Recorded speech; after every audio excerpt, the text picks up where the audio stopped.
Sa paglalaban ng mga kupunan na Signal HD Spikers at PLDT High Speed Hitters, ito ang kanilang unang pagtutuos sa 2nd PVL All-Filipino Conference 2023. Isang laban na puno ng tensyon at sigla na itinampok ng magiting na mga manlalaro ng volleyball mula sa dalawang matagumpay na kupunan. Sa bawat set, naging mainit ang palitan ng puntos at kakayahan.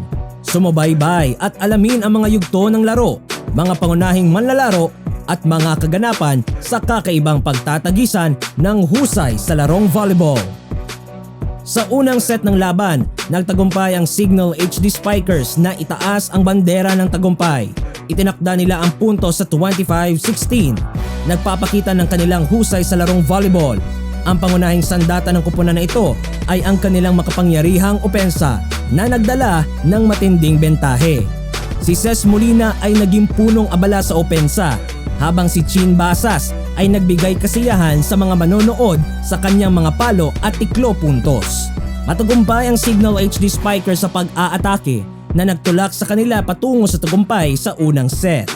Sa ikalawang set, pinatunayan ng PLDT High Speed Hitters ang kanilang kakayahan na bumawi. Nagwagi sila sa set na ito. Itinakda ang puntos sa 25-20 na nagpapakita ng kanilang lakas sa opensa at depensa. Naging puno ng giting si Tubing para sa PLDT habang nagpakitang gila si Davison sa pag-aatake. Si Erica Santos ay nagdala ng kakaibang enerhiya sa kupunan na naging susi sa kanilang tagumpay sa set 2. Sa ikatlong set, naging matagumpay ang Signal HD Spikers na itaas ang bandera ng tagumpay. Itinakda nila ang puntos sa 25-21 na nagpapakita ng kanilang husay sa larong volleyball. At ito ay sa ilalim ng magiting na pamumuno ni Ces Molina. Si Ces Molina ay naging punong abala sa opensa ng kupunan, nagdala ng inspirasyon sa kanilang mga kasamahan. Ang kanilang magandang koordinasyon at depensa ay naging bentahe para sa Signal HD Spikers sa yugtong ito at kanilang ipinakita ang kahalagahan ng sama-samang pagtutulungan.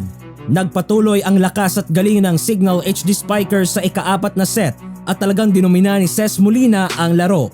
Nagkaroon naman ng miscommunication sa panig ng PLDT at kitang-kita ang paninibago ni Davison sa kanyang unang laro sa PVL. Tinapos ng Signal ang laro sa loob lamang ng 4 sets match.